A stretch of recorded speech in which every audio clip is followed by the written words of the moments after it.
कि कुछ भी हो, लेकिन आज के जमाने में लाखों रुपया कमाना कोई हंसी मजाक तो नहीं है। उस समय दोस्तों मेरे दिमाग में आया कि मुझे भी इस काम को करना चाहिए। मुझे भी लगा कि शायद इस बिजनेस की वजह से मेरा भी जीवन बदल सकता है। मुझे भी लगने लगा कि हाँ, मुझे भी कोशिश करनी चाहिए। लेकिन दूसरे ही पल मेरे दिमाग में एक सवाल आया कि सब कुछ तो ठीक है, करना तो मैं भी चाहता हूं, लेकिन इसमें जुड़ने के बाद अगर मेरे साथ दो नहीं बने तो मेरा क्या होगा? क्योंकि मैं सोच रहा था कि मैं तो एक स्टूडेंट हूं, मेरी बात को कौन मानेगा, मेरे साथ कौन जुड़ेगा, यह विचार मेरे दिमाग में चल ही रहा था। तो उन्होंने सामने बैठकर मुझसे पूछा कि अजय जी, अब आपके मन में क्या चल रहा है? मैंने उनसे कहा कि सर, सब कुछ तो सही है, मैं करना भी चाहता हूं, मैं कर भी सकता हूं, लेकिन अगर मेरे साथ दो नहीं बने तो? उन्होंने दोस्तों मुझसे एक सवाल पूछा, एक सीधा साधा सवाल उन्होंने मुझसे पूछा। उन्होंने मुझसे पूछा कि अजय जी, मुझे एक बात बताओ कि मरने के बाद एक मुर्दा कितने लोगों के कंधे पे चलता है? मैंने भी कहा 4। उन्होंने बोला, मरने के बाद अगर एक मुर्दा अपने लिए 4 कंधों को तलाश लेता है तो अजय पंडित जरा सोच, अगर तू जिंदा है तो जिंदा रहते हुए मुर्दे का 50% काम 2 कंधों को तलाश नहीं सकता क्या?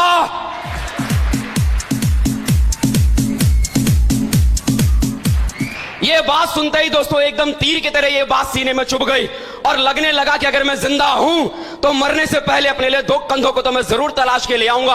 और आज से 3.5 साल पहले इस बिजनेस को अपनी जिंदगी का मिशन मानकर 3.5 साल पहले करने की शुरुआत की। मेरे साथ 2 लोग भी आए, मेरे साथ 4 लोग भी आए, मेरे साथ 16 लोग भी आए।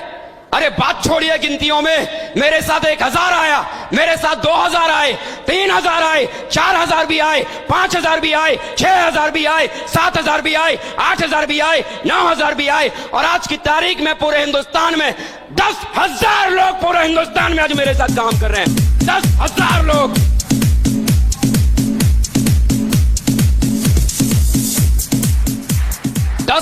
लोग उस व्यक्ति के साथ जिस व्यक्ति को खुद को भी यकीन नहीं था कि उसके साथ 2 लोग भी बन सकते थे। 10,000 लोग उस शख्स के साथ जिसे यह भी नहीं मालूम था कि मेरे पीछे कोई चलने वाला व्यक्ति भी होगा। लेकिन दोस्तों सिस्टम का साथ और अपलाइन की बात ने कमाल कर दिया और 10,000 लोग आज मेरे साथ आ गए। जब दोस्तों बिजनेस को मैंने करने की शुरुआत की थी इससे पहले मेरे पापा ने दोस्तों मुझे एक साइकिल दिलाई हुई थी, जिस साइकिल से मैं कभी स्कूल, कॉलेज और ट्यूशन पढ़ने के लिए जाया करता था। लेकिन दोस्तों इस बिजनेस को करने के बाद सिर्फ 19 महीने की मेहनत के बाद ही यह साइकिल पर चलने वाला लड़का, अपनी खुद की खरीदी हुई न्यू ब्रांड एसी कार में चलने वाला व्यक्ति सिर्फ 19 महीने की मेहनत को करने के बाद ही बन चुका था। सिर्फ 19 महीने। Thank you.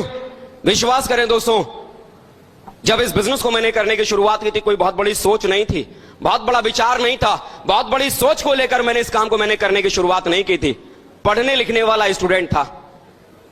जब भी मुझे मेरे जेब के खर्चे की जरूरत पड़ती थी, कभी अपने पापा से मांगा करता था, कभी अपनी मम्मी से मांगा करता था।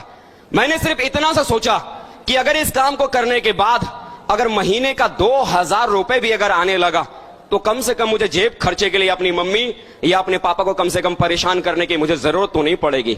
सिर्फ इतनी छोटी सोच को लेकर 3.5 साल पहले इस कारोबार की शुरुआत की थी। लेकिन आज दोस्तों, आज ये आपके बीच में कहते हुए बड़ा गर्व होता है कि जो शख्स कभी 2,000 रुपए महीना कमाने की सोच को लेकर जिसने इस काम की शुरुआत की थी, आज वो शख्स अपने गुरुओं के आशीर्वाद की वजह से, इस सिस्टम की वजह से महीने में नहीं बल्कि सप्ताह में लाखों रुपया हर सप्ताह कमाता है, हर सप्ताह कमाता है, हर सप्ताह कमाता है, हर सप्ताह कमाता है, लाखों रुपया हर सप्ताह। Thank you. बिलीव करें दोस्तों, मैं किसी करोड़पति घर से नहीं हूं। मेरे पिताजी इससे पहले कभी मजदूरी किया करते थे। आज उनकी उम्र 60 साल है। पिछले 40 साल से मजदूरी करने के बावजूद भी उन्होंने हम बच्चों को हमेशा अच्छे स्कूल में पढ़ाया लिखाया। मुझे शुरू से उन्होंने मुझे कॉन्वेंट स्कूल में पढ़ाया। जब भी कभी दोस्तों कॉन्वेंट स्कूल में गरीबी होने के बाद भी उन्होंने मुझे पढ़ाया। जब भी कभी मेरे कॉलेज की तरफ से, मेरे स्कूल की तरफ से कोई पिकनिक या कोई टूर नैनीताल का, शिमला का कहीं भी अगर निकलता था, भूल से भी अपने माँ बाप को इसके बारे में नहीं बताता था कि मेरे स्कूल की तरफ से नैनीताल का टूर है या मेरे स्कूल की तरफ से शिमला का टूर है। क्योंकि दोस्तों मैंने अपनी आंखों से देखा था, मेरे पापा ने मुझे पढ़ाने के लिए न जाने कितने सारे लोगों के सामने हाथ फैलाया था। तब कहीं जाकर उनका ये बेटा पढ़ रहा था। मैंने अपनी आंखों से देखा था कि मेरी मम्मी ने मुझे पढ़ाने के लिए अपने गहने तक बेच डाले थे, तब कहीं जाकर उनका ये बच्चा पढ़ रहा था। और मुझे इस बात का डर था कि अगर गलती से अगर मेरे माँ बाप को अगर ये मालूम पड़ गया कि मेरे स्कूल की तरफ से नैनीताल का टूर है या शिमला का टूर है, तो पता नहीं मेरे घर वाले, मेरे माँ बाप बेटी की छोटी सी खुशी को पूरा करने के लिए पता नहीं क्या बेच डालेंगे। इस डर की वजह से कभी भूल से भी नहीं बताया करता था कि कोई टूर है या पिकनिक है। लेकिन दोस्तों, आज ये कहते हुए आप लोगों के बीच में बड़ा गर्व होता है कि आज इस सिस्टम की वजह से और अपने अप्लायंस की वजह से आज हिंदुस्तान के भीतर ऐसा कोई भी महंगे से महंगा टूरिस्ट स्पॉट नहीं बचा जिस टूरिस्ट स्पॉट का मजा मैंने 5 स्टार होटल में रुक के ना लिया हो। चाहे नैनीताल हो, शिमला हो, गुड़गांव हो, जैसलमेर हो, मुंबई हो, पुणे हो, जो मन में आए सो बोल डालो। हिंदुस्तान के हर महंगे से महंगे और हर बड़े से बड़े टूरिस्ट स्पॉट का मजा मैंने लिया है। हिंदुस्तान छोड़ो दोस्तों, इस बिजनेस की वजह से हाल ही में मैं सिंगापुर और मलेशिया, बैंकॉक और पटाया जैसे न जाने कितने सारे कंट्रीज का मजा मैंने इस बिजनेस की वजह से मैंने दोस्तों लिया है।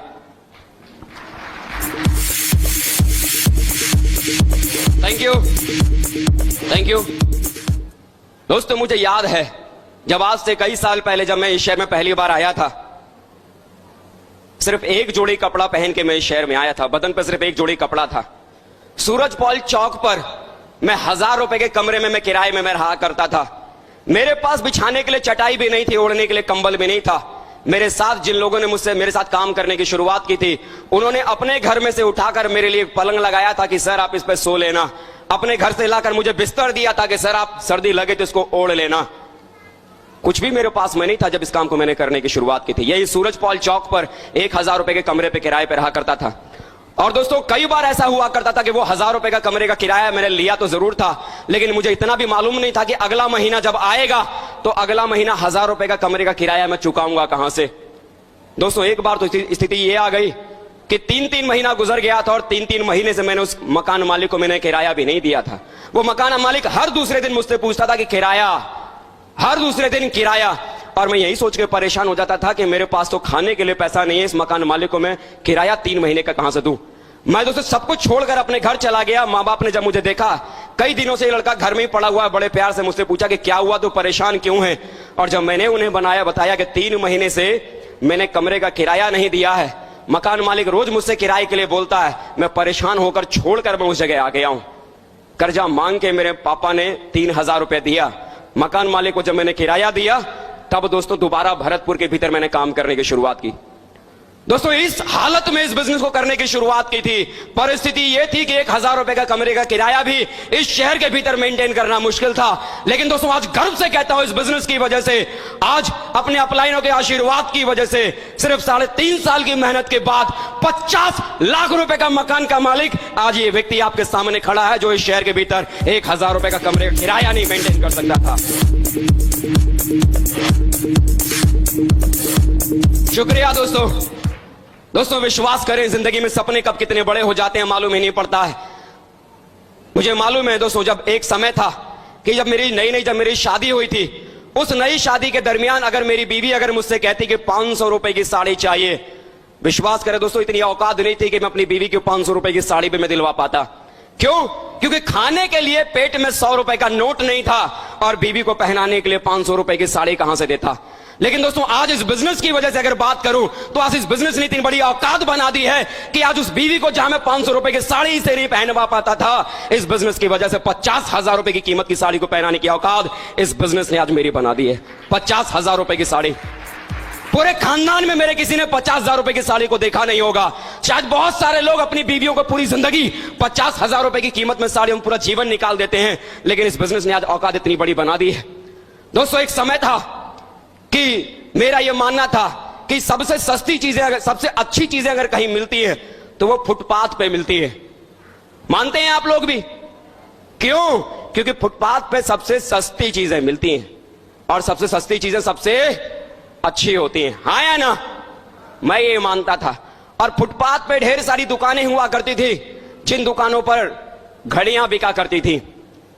और उन फुटपाथ पर जहां पर घड़ियां बिका करती थी, 150 रुपए की घड़ी मिलती थी, 200 रुपए की घड़ी मिलती थी। चाइनीज वाली घड़ियां आपने देखी है कि नहीं देखी है? चाइना वाला माल, वो घड़ियां। और मेरा ये मानना था कि जो घड़ियां जो होती हैं वो सिर्फ समय बताने के लिए होती है, बाकी इसका दूसरा काम क्या है। वो 150 रुपए की घड़ी पहन के मैं खुश हो जाया करता था। और जिंदगी में सबसे महंगी घड़ी जो मुझे पहनने को मिली वो मेरी शादी पर मुझे मेरे ससुर जी ने मुझे तोहफे में दिया। 2000 रुपए की घड़ी दी थी और मुझे लगा कि शायद जिंदगी में इससे महंगी घड़ी तो कोई हो ही नहीं सकती, क्योंकि मैं यही समझता था कि घड़ी सिर्फ समय दिखाने के लिए होती है। लेकिन दोस्तों आज फक्र से कहता हूं, इस बिजनेस की वजह से, अपने अपलाइन की वजह से, जो लड़का कभी अपने जिंदगी में 150 रुपए से ज्यादा कीमत की घड़ी नहीं पहन पाया, इस बिजनेस की वजह से लाखों रुपए कीमत की राडो जैसी घड़ी को पहनता है। इस बिजनेस की वजह से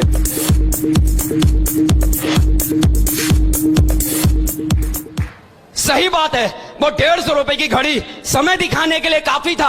आज ये लाखों रुपए की घड़ी वो भी समय दिखाती है, लेकिन ये लाखों रुपए की घड़ी इस बात को बताती है जमाने को कि ये लाखों रुपए की घड़ी पहनने वाला व्यक्ति आज जिंदगी की जरूरत को पूरा करने की ताकत नहीं रखता, बल्कि जिंदगी की हर ख्वाहिश को पूरा कर सकता है, क्योंकि ये लाख रुपए की घड़ी जरूरत नहीं, चाहत है, चाहत है, चाहत है। आज चाहतों को पूरा करने की ताकत इस बिजनेस ने आज मुझे दी है। जरूरतों के हिसाब से जिंदगी नहीं चलती।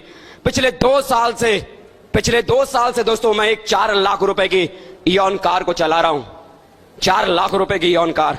आज दोस्तों बड़ा गर्व होता है आपके बीच में कहते हुए कि वो मजदूर का बेटा जिस घर में साइकिल के बाद मोटरसाइकिल खरीदना भी सिर्फ और सिर्फ एक सपना था। सपना समझते हैं आप? समझते हैं? सपना वो जो कभी जिंदगी में पूरा ना हो उसे सपना कहते हैं। यानी मोटरसाइकिल खरीदना भी सपना, यानी इस जीवन में कभी हो ही नहीं सकता, सोच भी नहीं सकते, सिर्फ सपनों में देख सकते हैं लेकिन पाया नहीं जा सकता। लेकिन आज उस मजदूर घर के इस बेटे की औकात आज इतनी बड़ी हो गई कि आज इस सिस्टम की वजह से और अपने गुरुओं के आशीर्वाद की वजह से ये मजदूर का बेटा 50 लाख रुपए की कीमत की ऑडी कार बुक करके आपके सामने खड़ा है। 50 लाख रुपए की ऑडी कार, 50 लाख रुपया।